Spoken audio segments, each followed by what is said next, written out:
Hey, my name is Afon Buffon, and today we're going to be going over exactly what I do to clean my clients' credit reports and the processes and strategies I use and implement in my day-to-day credit sweeping.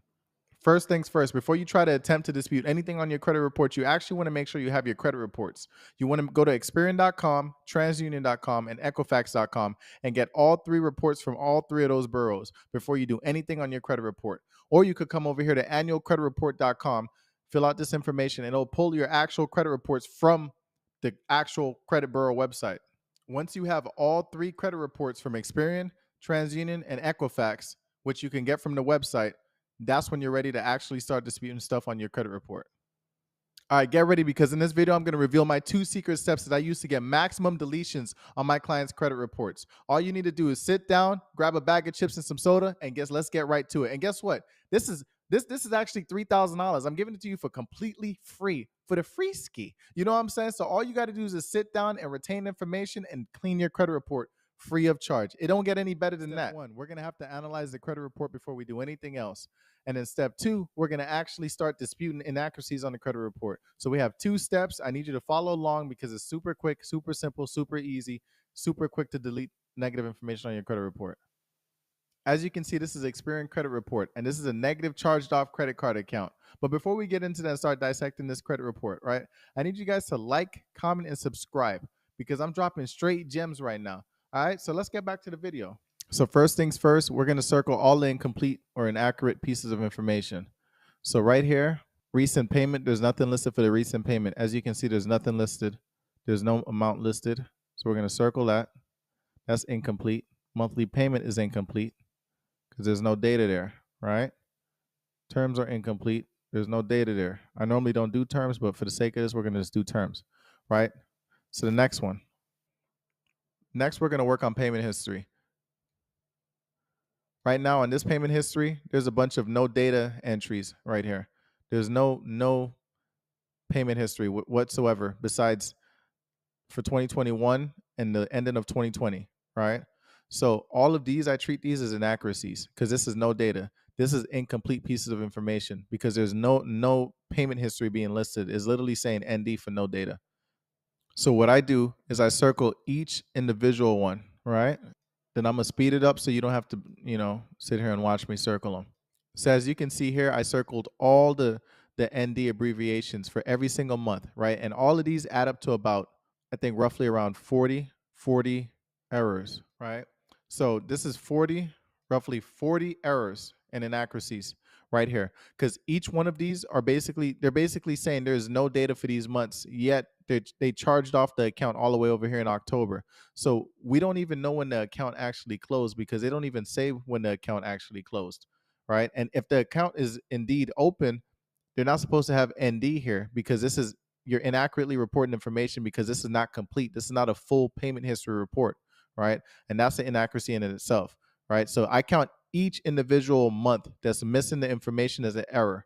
And basically at the end, you'll have like 100, 2, 3, 4, 500 errors. And now you send this plus the letter and they're going to have to clean it up and they're going to have to fix it. So now you have the 40 errors, ND, you tell them delete this account, right?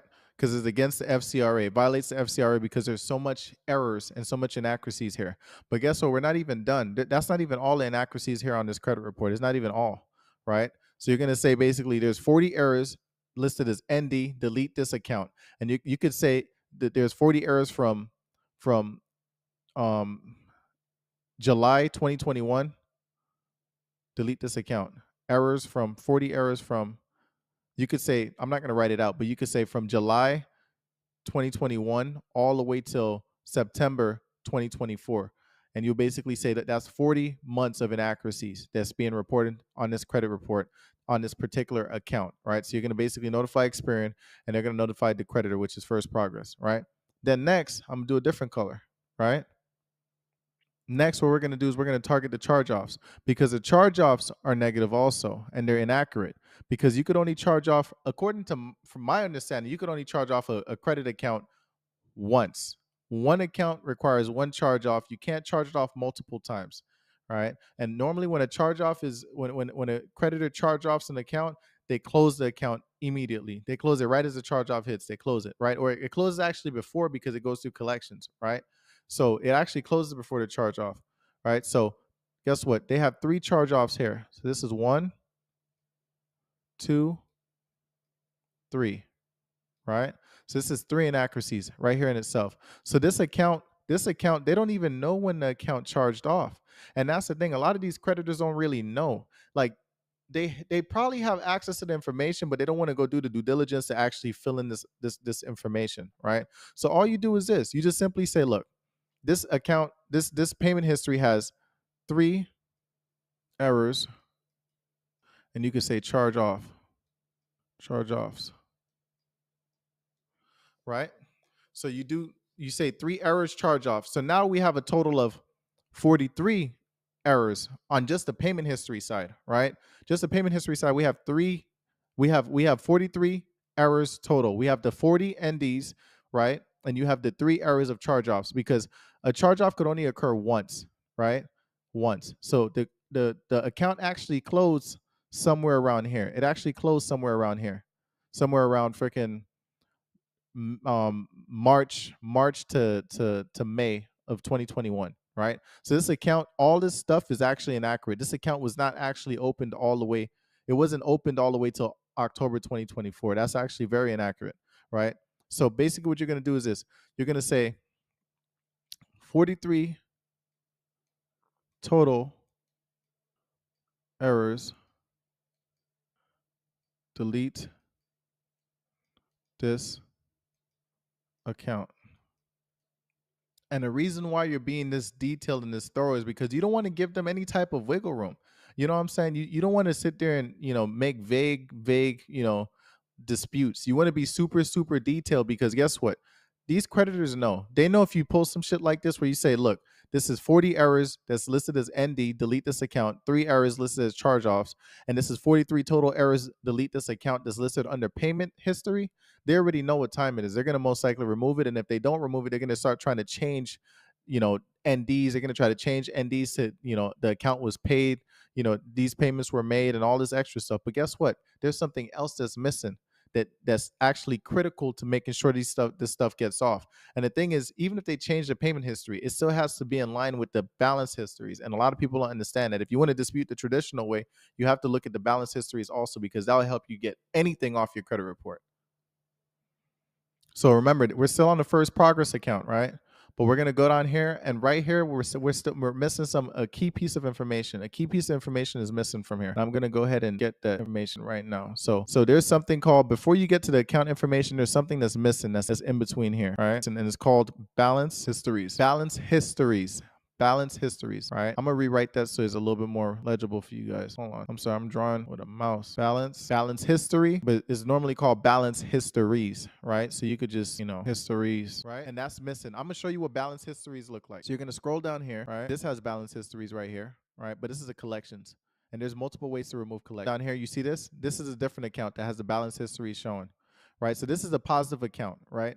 But all the accounts should have this balance histories, right? All of the accounts should have this balance histories. And all the balance histories all it does is show what the balance was, what the balance was for the loan that you had with the creditor at a particular time in a month, right? So let's say this was a first progress account, right? Let's say this was a first progress account. The balance histories is going to basically validate or invalidate the payment history. So if this had the balance histories, which it doesn't, right? The balance history was either invalidate or validate the information right here in the payment history. Okay. So since this account doesn't have the balance histories, that means more times than none, that means that this creditor doesn't really have the information pertaining to the balance histories, because this account has been open for a certain amount of time. They probably misplaced a file, or they just don't have the records of what the balances were at the end of the month and when the payments were scheduled at a specific time, right? So what you do is this. You simply say the balance histories is missing, right? The balance histories is missing. Please update it. Delete this account. So you're going to basically say balance histories is missing. Please update or delete this account. Or because once the balance histories is missing, that means there's an infinite amount of errors that could be on this account, because the balance histories are supposed to be on the account to basically validate the payment history and make sure that you're not, you haven't been late or whatever the case may be.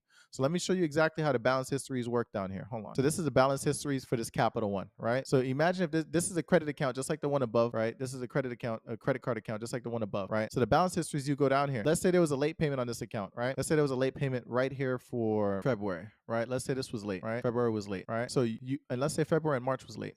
So you will come down here for 2023. You come down here February 2023, and if it was really late, right? It was really late on this. Let's say this account was late. If this account was really late, they would have a balance right here, because in order to be late on a credit account, you have to have a balance that you haven't paid, right? Right? Yes, I'm right. Right. So in order to be late on a payment, to be late on a credit account, you have to have a balance that was owed that you didn't pay, right? So if they said you were late February 2023, you could just come down here to double check and verify. And in the balance histories, if it shows that there was a zero balance, you could use this. You could use this information to go against what they have up here in the payment history. And I'm gonna be real with you. A lot of the times, this is not even nowhere near close to correct. They don't really update this. That's why I always go here and I use this in my advantage to dispute stuff up here. You could change all types of payment history just from using the balance histories. You could literally use either one of them and change the payment history, to be honest. But a balance history is basically like a backup plan. So if they say this was late, you just come down here and be like, okay, if it was late, guess what? Why doesn't it show it here on the balance histories? And you're supposed to be reporting 100% accurate and complete, right? So why is it not reporting here in the balance histories? Send this all in, right? This right here, this is another 3 inaccuracies. So you do 3 inaccuracies. You do 3 inaccuracies under account information, errors, account, right? So I'm gonna go to ChatGPT and I'm gonna show you exactly how you're gonna type this up, right? You're gonna basically say create a dispute letter for Experian, right? Say FCRA laws cite were FCRA laws that were violated. So you're going to say recent payment is missing. Well, you're going to say under account information, recent payment, monthly payment, and terms are missing. And this is how they're going to draft up the letter for you, right? And you're going to add to it, right? So this is how you're going to build up your letter. And it's going to give you the strongest chance of getting anything changed or deleted off very well for you, right? So you go down to payment history next, right? So you say from July 2021, add July 2021 under, to, let's see what date was that, to September 2024, under 3 for all those months missing. It's missing information. Well, you could say payment history information listed as ND for no data. You add that to the report. You add that to the dispute letter. This is easy peasy, right? Then next, you go over and say under payment history, account was charged off on May and July of 2021 and October of 2024. Add under payment history, account was charged off May and June of 2020 and June of 21. And day was that? What month? October 2024. Accounts can't have multiple charge offs. So now they're going to add that to the report. And so you got to make sure ChatGPT doesn't remove anything, because sometimes it'll remove important pieces of information and squeeze other stuff in. So you got the missing payment history, the recent, so it kept everything. So boom. So now what you're going to do is this. You're going to go down and say the balance histories is missing. The balance history is missing, right? And then now you're going to say there's a total of 40. You're going to add the 43, right? Plus the 3 errors. So you're going to add, that's 46 errors plus an infinite amount of errors for the balance history. You're going to add total. There is a total of 40, and I like to spell it all out for them so they know. Under listed as ND list months GBT. That's what I normally do. Also, there is 3 errors for charge-offs, 3 months of inaccuracies / errors for charge-offs, right? Then you want to do the 3 errors under account information. Also 3 errors of missing information under account information, right? Then you want to add balance histories. Balance histories are missing from this account, which makes this account incomplete. It has the potential for infinite amount of errors because it's not available on my report. You're required by FCRA to cite laws. Let's do cite laws GBT. Now let's add this in paragraph. And this is easy. You could do this literally quickly for all your negative accounts. Watch how easy it drafts up this report. Easy. Just like that. You have your letter. Just like that. Right? Just like that. And it's going to target all the errors on your credit and that particular account that we went over. All of it. Right? But this is your letter right here. It'll target all the accounts. And you don't necessarily have to cite the FCRA laws because they already know. That's their job. They already know. But, well, at least they should know, right? Basically, you take this letter and then you mail it off to them if you want to, mail a letter off. Or you could just do it online. And if you do it online, you're going to be severely limited with the amount of words you could use, the amount of characters you could use to fill out the dispute. But I just like to do it because it's way faster. You get the dispute results extremely quick, and this has been working for me. So I can only tell you what works for me and works for my clients. That's all I can tell you. I don't know about any other person. But there's other ways to get stuff off your credit report. If you want to completely wipe your credit report in like 4 to 7 days, there's ways to go about that. I might not necessarily recommend that way, but there's ways to go about it.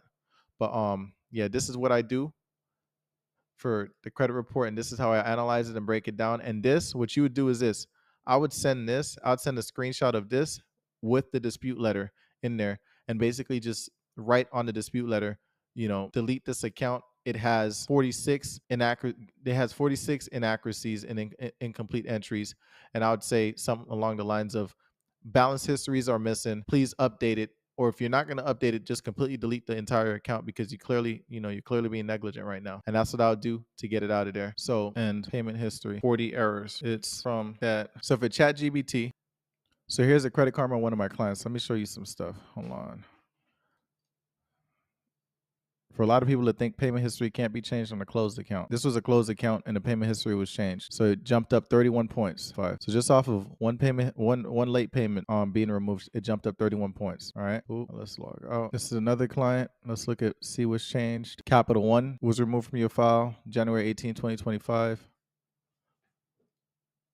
Yeah, let's go to previous changes. Your Mobile Oil Credit Union payment history has changed. It went from 30 days late to current. Capital One, 2 Capital One accounts was removed. And this is the collections that we're working on right now. And it jumped 43 points. Let's see what happens here. What happened there? What happened here? Oh, these are the remark codes that was removed. October. The collection was removed off of this person's account. And Capital One auto finance history has changed. So they updated it. It went from 30 days late, three months of 30 days late for those months. So you can update payment history a smart way to current. You just got to do it, so right here, this is the exact strategy and process I use to get deletions on all of my clients' credit reports. So if you like what you see, if you like the credit tips, drop a like, comment, and subscribe to my channel to help grow my channel. And if you have any questions, drop a comment down below and I'll answer whatever questions you have. And if you want to book a call directly with me, completely free, to go over your credit report, I'll give you a free analysis, my analysis on your credit report. Book a call. The link will be down below, or you could drop it in the comments and I'll hit you up. Peace.